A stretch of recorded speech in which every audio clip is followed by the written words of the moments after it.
Please be seated. Vuyevo SR. Good morning again. Welcome back. The floor is of the Common Legal Representative of Victims. Please proceed.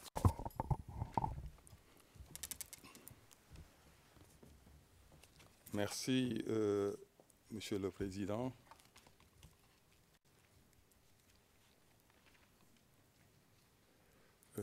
Monsieur le Président, Madame, Messieurs les juges,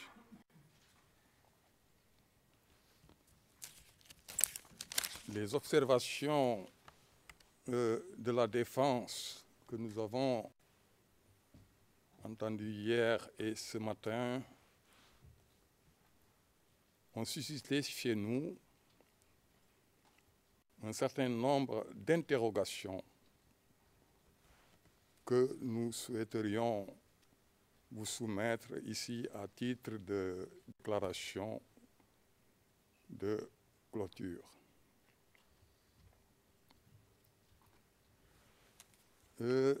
Monsieur le Président, Madame, Messieurs les juges,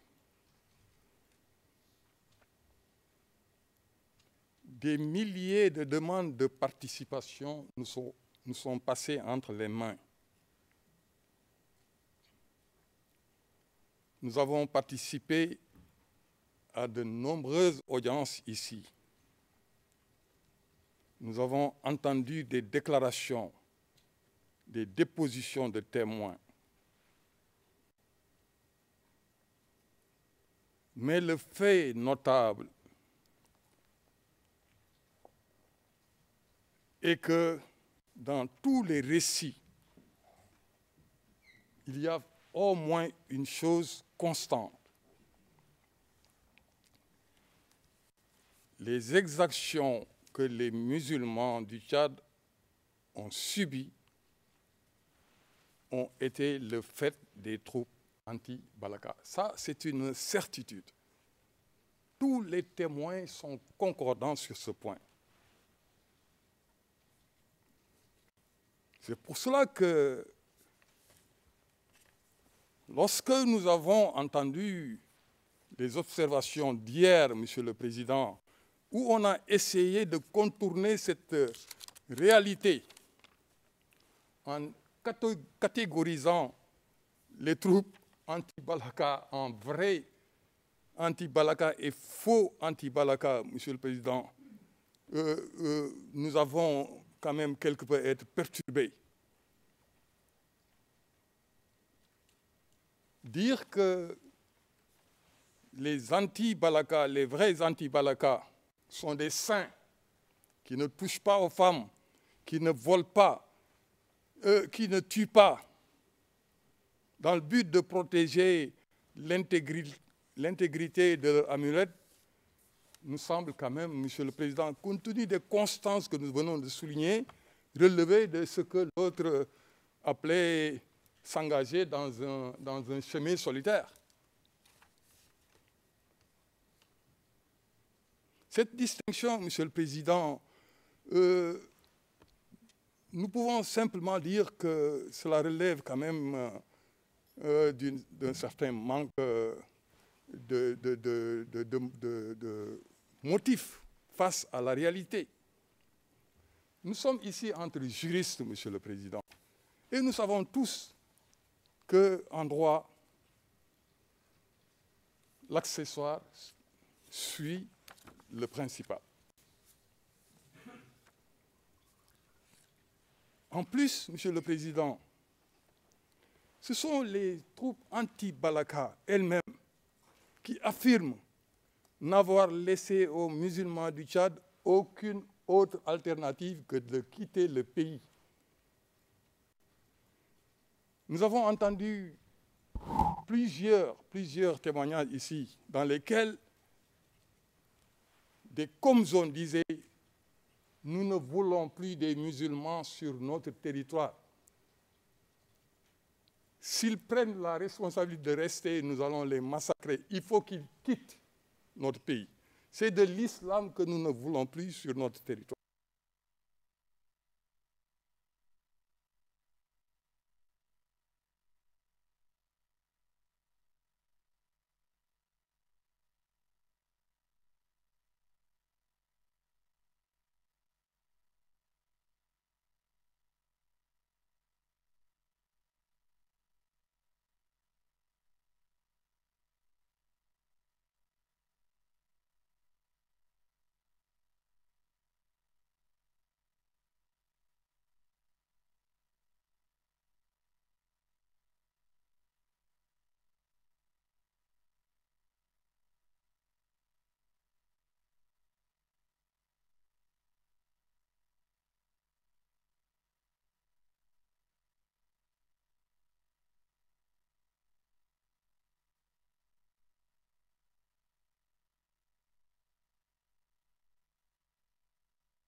Il disait ce mot-là. Ce sont mes chefs qui me l'ont demandé. Donc, si j'entends aujourd'hui dire qu'Angelo n'en faisait qu'à sa tête, il faisait ce qu'il voulait, etc., moi, je suis quand même un peu perturbé, Monsieur le Président. Les déclarations d'Angelo sont disponibles de toute façon. Il nous a expliqué qu'il y avait un chef et des chefs derrière lui.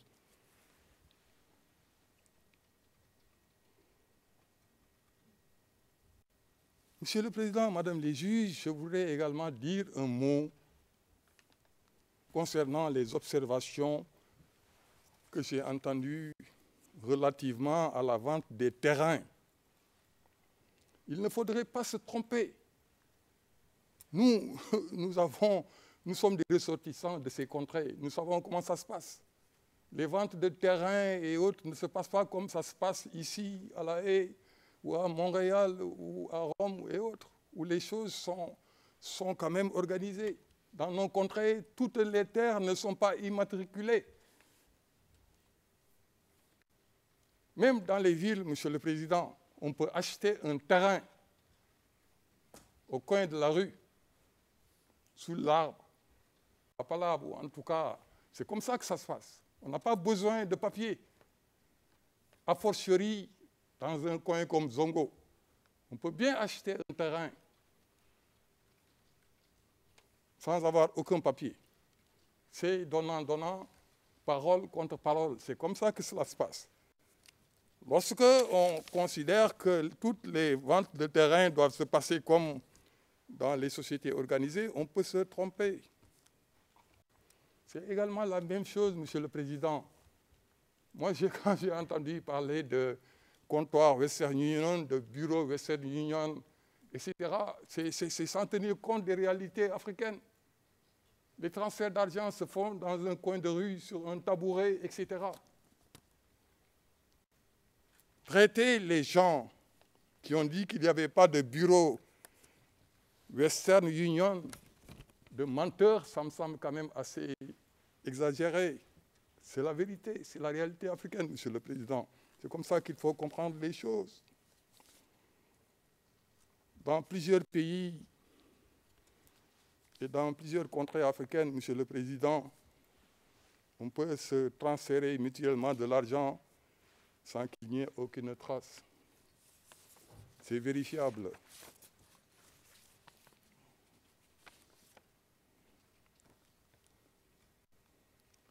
Monsieur le Président, Madame les juges, je voulais également, Monsieur le Président, dire ici que je partage parfaitement les observations de Monsieur le procureur tout à l'heure quand il a pris la place, la parole plutôt. Lorsque j'ai entendu certains arguments, Monsieur le Président, je me suis dit que c'était prématuré, non seulement prématuré, mais très prématuré. Nous ne sommes pas encore au procès, c'est trop tôt. L'objet de l'audience de confirmation des charges, Monsieur le Président, je pense que vous le connaissez mieux que nous.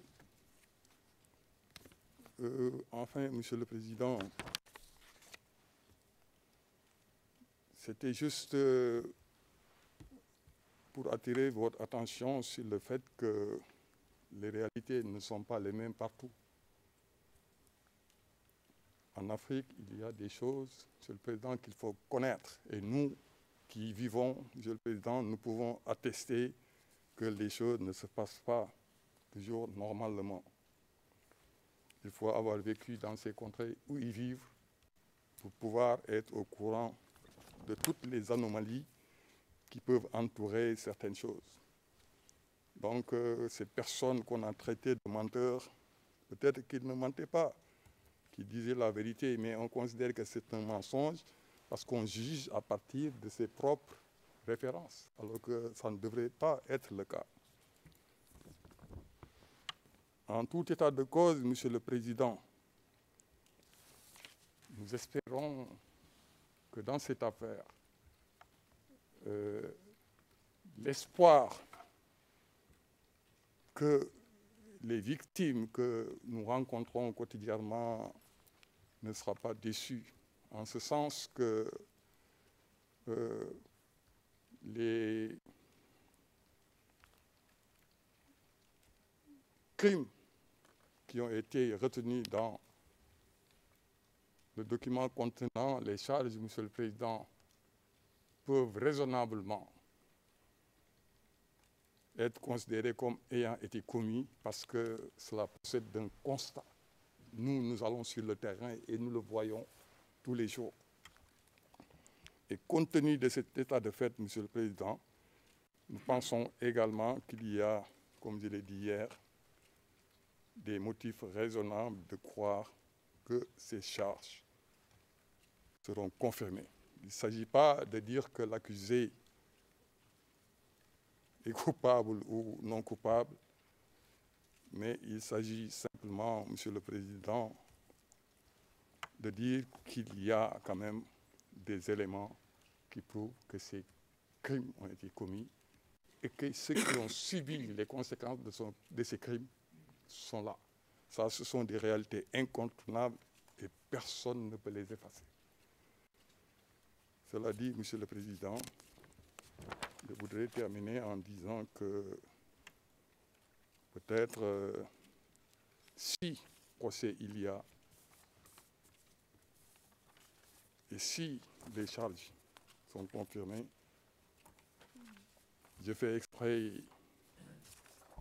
d'utiliser le conditionnel par respect pour le principe de la présomption d'innocence. Si en tout cas nous en arriverons là, je pense que nous avons énormément d'arguments à faire prévaloir pour montrer éventuellement à ce tribunal que ces crimes ont véritablement été commis et que la personne qui est poursuivie est particulièrement responsable de ce qui lui est reproché par Monsieur le procureur. Je vous remercie, Monsieur le Président. Thank you very much, Maître Fall. Now the floor is yours, Madam. Je vous remercie, Monsieur le Président, Madame, Messieurs les juges. Nous avons tous entendu hier la défense de Yekatom déclarer ceci. Je fais référence à la transcription en temps réel, page 78, à partir de la ligne 25. Alors, qu'ont obtenu les anti-Balaka? Quelle a été leur récompense alors qu'ils ont délivré Bangui? Ce qu'ils ont eu, c'est une mauvaise réputation. Les victimes qui suivent ce procès, cette audience, sont vexées par ces propos. Elles disent n'avoir jamais mandaté Mokom et ses éléments anti-Balaka pour les défendre. En disant cela, les victimes estiment que M. Mokom les accuse en réalité de traîtres, d'ingrats. Mokom n'a jamais évoqué à aucun moment un seul acte concret que lui et ses troupes ont posé en faveur des victimes.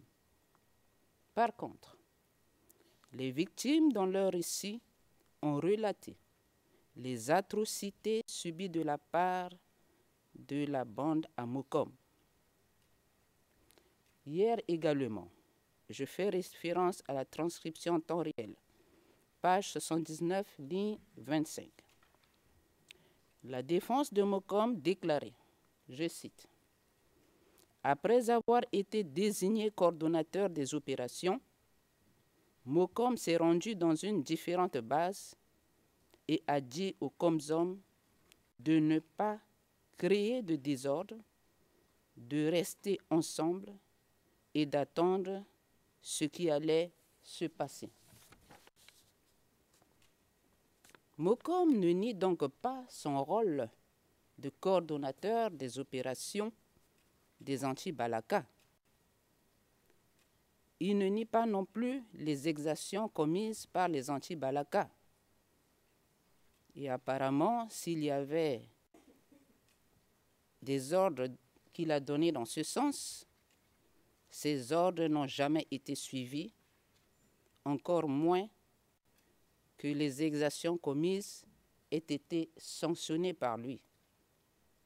Mieux, à la transcription d'hier, page 83, ligne 4, sa défense a déclaré que Mokom se rend à Brazzaville, il va pour négocier un cessez-le-feu avec les représentants de la Séléka.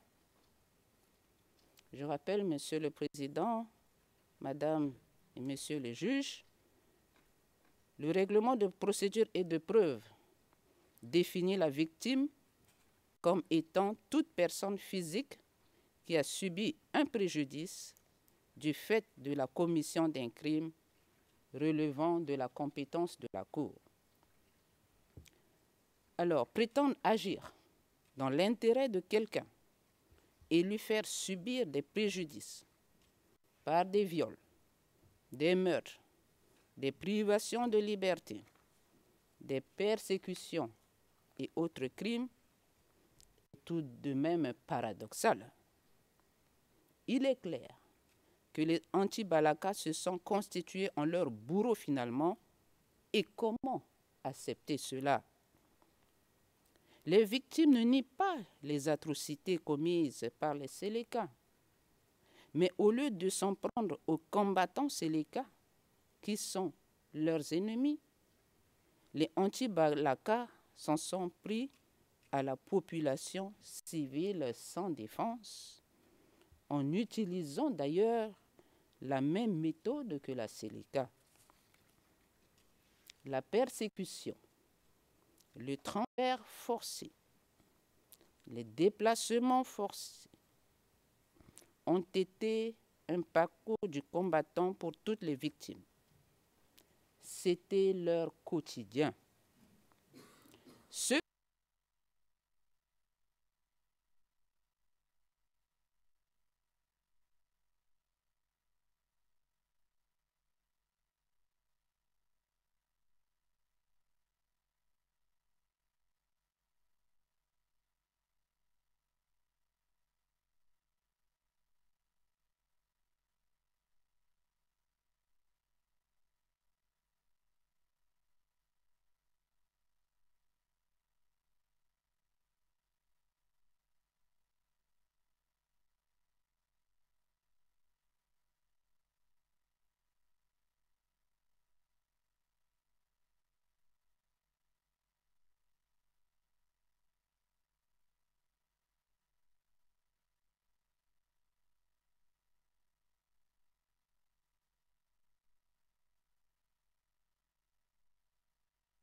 La République centrafricaine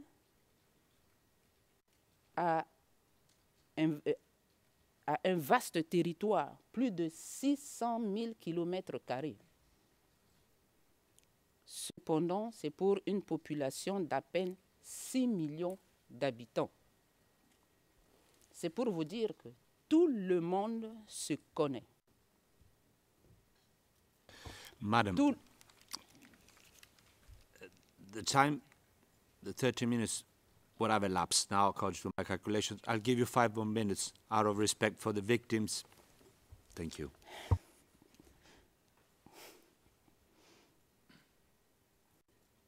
Merci beaucoup, Monsieur le Président. Alors, je veux dire par là que tout le monde se connaît, tout le monde sait qui est qui et qui fait quoi. Les victimes ayant désigné M. Mokom ne se sont pas trompés, comme ceux qui ont désigné d'autres comme responsables de leur préjudice, tels que Yekatom. Alors, dire que c'est plutôt l'autre et non moi, comme on l'a entendu hier, dire pourquoi tel autre chef est en liberté, et c'est par rapport à ça qu'on demande sa liberté, cet argument ne saurait prospérer. Monsieur le Président, en dehors des victimes,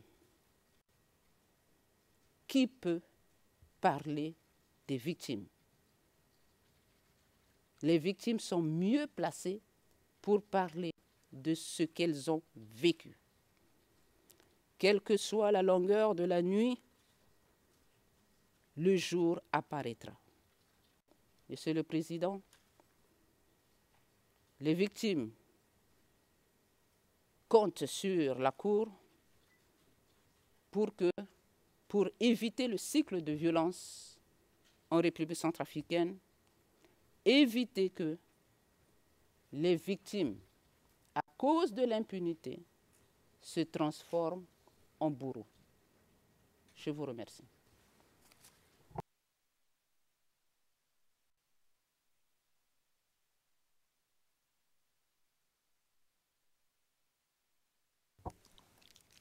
Thank you very much, Madam. Now we shall continue with the final statements of the defense. The floor to the defense.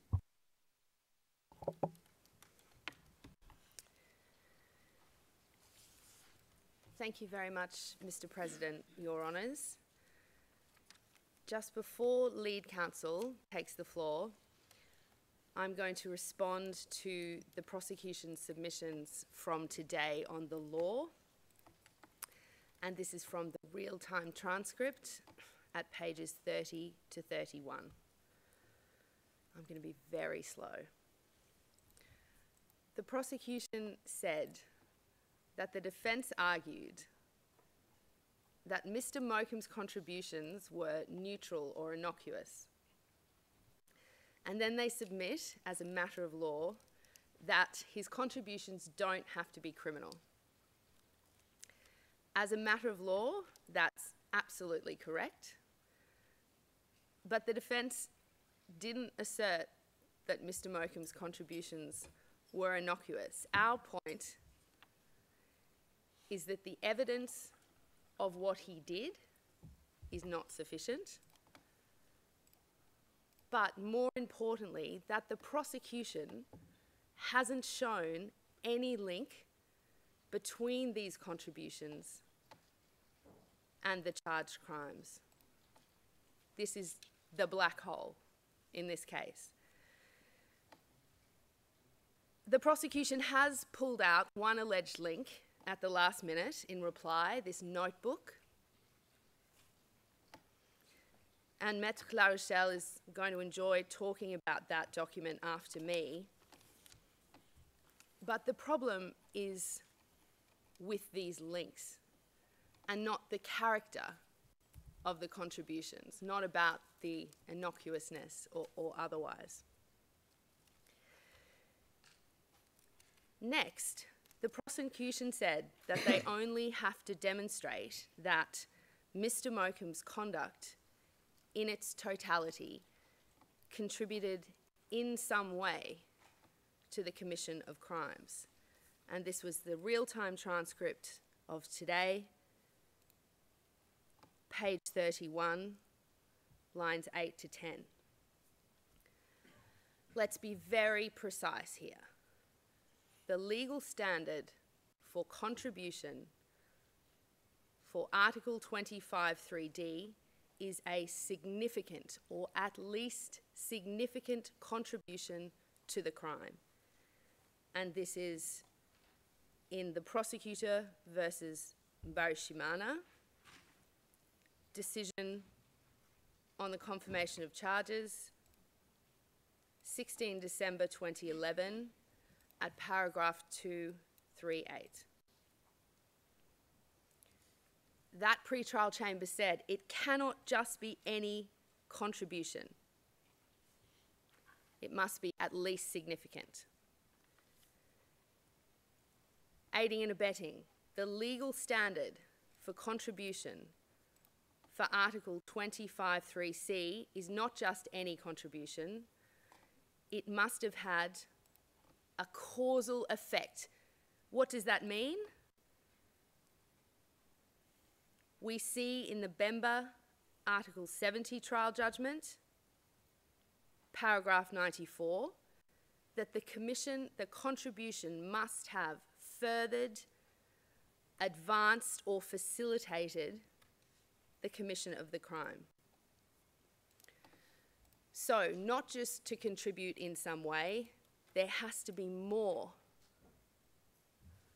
for these suspects who aren't committing, who aren't commanding, who aren't ordering. This is the safeguard, this contribution, which we haven't seen in the charging documents or anywhere over the last 3 days. Next, the prosecution said that it's irrelevant whether Mr. Mokum is part of any grand criminal plan or part of the common purpose. This was at the real-time transcript, page 31, lines 11 to 15.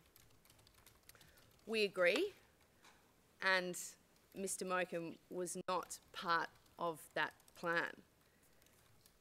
But the prosecution must demonstrate that he was contributing to a group of people acting with a common purpose. The prosecution conceded that it's not a crime to contribute to the military activities of an armed group. We will go one step further. What does that concession actually mean? It means it was not a crime to contribute to the anti-Balaka without a showing that those contributions made the requisite contribution to the charged crimes in this case. Otherwise, thousands and thousands and thousands of people would be standing in that box together with Mr. Mokum. And this is what's missing. And this is why this case does not meet the standard for confirmation. I'll now hand to lead counsel who will close out the defence submissions.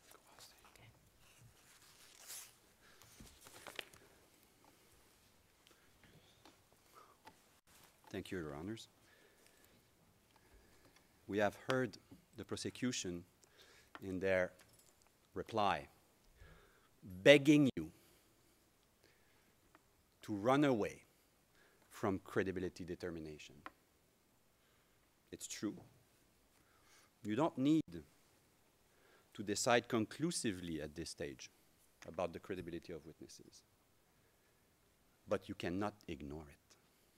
And that's clear from the language, again, of the Mbarushimana appeal decision, a case that was not confirmed. A man who was participating in peace talks here in Europe and charged with crimes committed in Congo by some militia there. What did they say? At paragraph 46. In determining whether to confirm charges under Article 61 of the statute, the pre-trial chamber may evaluate ambiguities, inconsistencies, and contradictions in the evidence, or even doubts as to the credibility of witnesses. Any other interpretation would carry the risk of cases proceeding to trial, although the evidence is so riddled with ambiguities, inconsistencies, contradictions, or doubts as to credibility, that it is insufficient to establish substantial grounds to believe the person committed the crimes charged. What were those last two bullets from the prosecution? A notebook, and a quote, both coming from witness 2232. So the last munitions are artisanal munitions. I submit to you, and I will demonstrate why.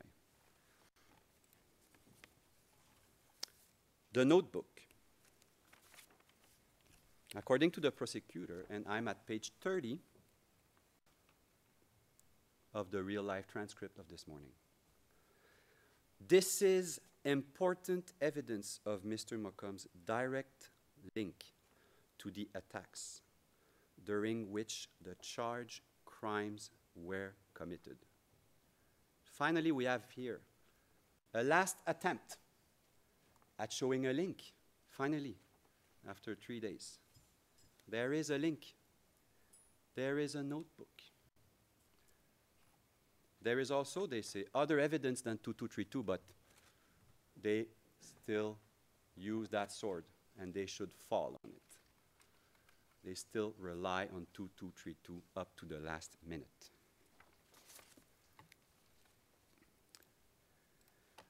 Can I go 30 seconds in closed session? We will go in closed session, Mr. Court Officer.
in open session, Mr. President. Please continue. First of all, at page 6 of the notebook, there is a number attributed to Mr. Yekatom. 7264-0973. If you look at the list of the prosecution's attributions at CAR OTP 0000-1197, this notebook is not even relied upon for the attribution of phone numbers, including to Yekatom at page 20 and 21. And at page 20 and 21, the numbers attributed to Yekatom are different. But it doesn't end there. Because there is another person who spoke about the notebook. And that witness is 446. At CAR OTP 934 000001 at page 24 to 26. I will read it with being careful. Question by Mr. Van der Poel. There's a document I wanted to show you. It's at tab 52. CAR OTP 2100-2602. And it's a notebook that was produced by a witness. And I want to show you and ask you some questions about it. The first thing I'd like to do is to go to page 26. And I wanted to ask you about some of the names we see here. If we can just blow up the handwritten part of it so the witness can see it. That's very good. Can you see it, Mr. Witness? Yes. Do you recognize these names, Mr. Witness? Yes. In fact, it is my writing. Is that right? Says Mr. Van der Poel. It is my writing. Whew. Where did all these names come from? And then he talks about the name. The important part after that is found at page 26.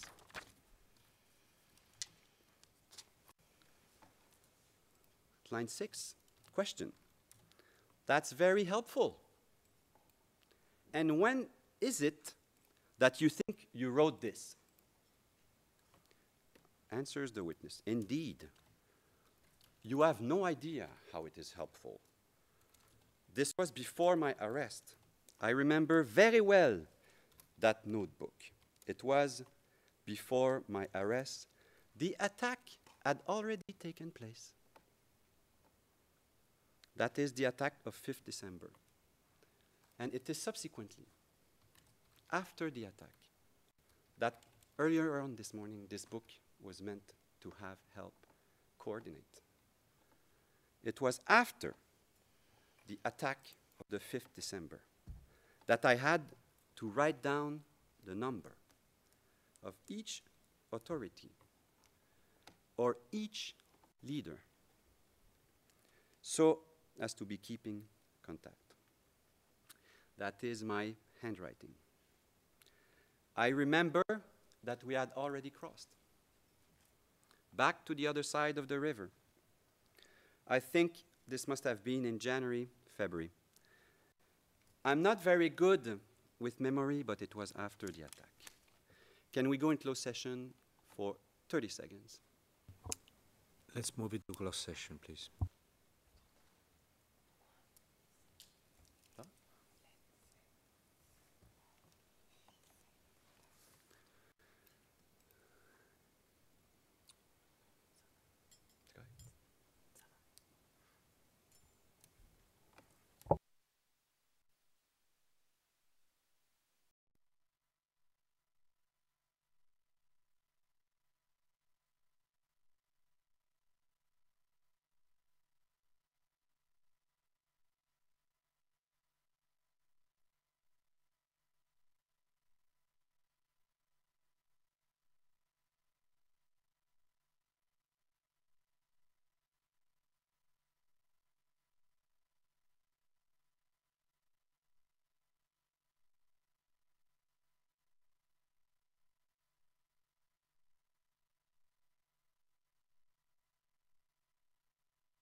We're back in open session, Mr. President.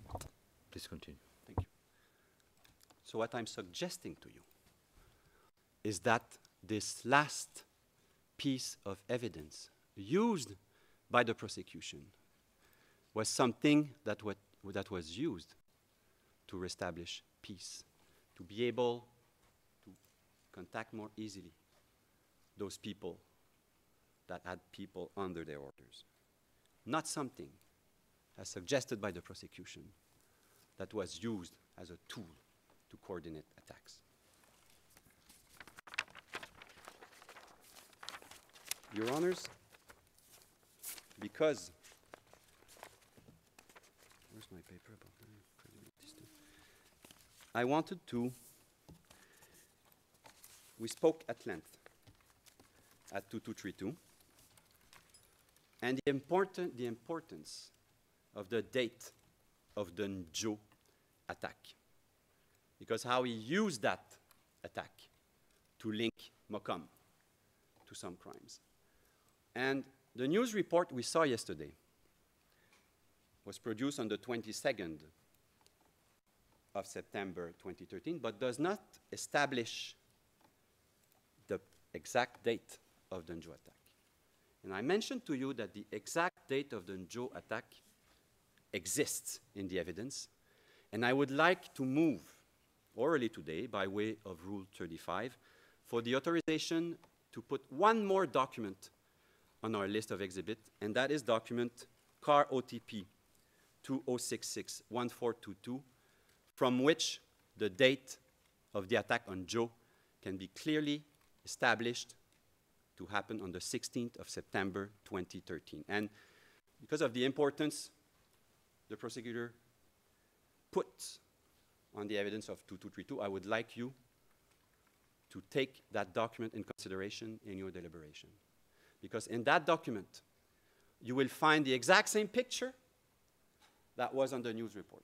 And that document is a report prepared by two persons who were traveling back from Bosangoa to Bangui on the 16th of September 2013, and who ran into the Battle of Njo.